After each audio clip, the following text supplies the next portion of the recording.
ждағай. Егер қателігімді түсініп жылап отырсаң, жылама құрсын. Бәріміз де қателесеміз.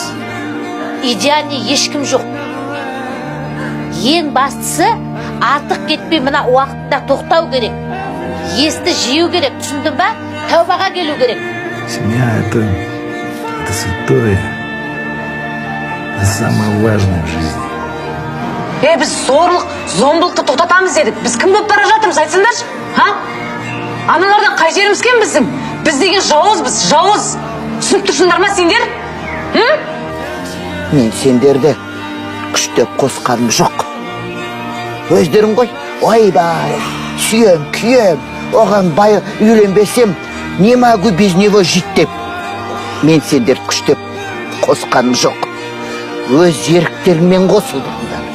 Керуен кері айналса, ақсақ түйе алдына шығады деп. Қалай дөп айтқан.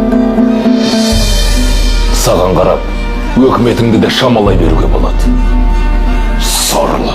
Ұят деген өзіңнің өміріңмен өмір сүрмеу. Ұят деген мына жаңа нәрсені көрмей болашаққа ұмтылмау. Ұят деген анау бұрынғы ойың бар ғой, содан шыға алмау.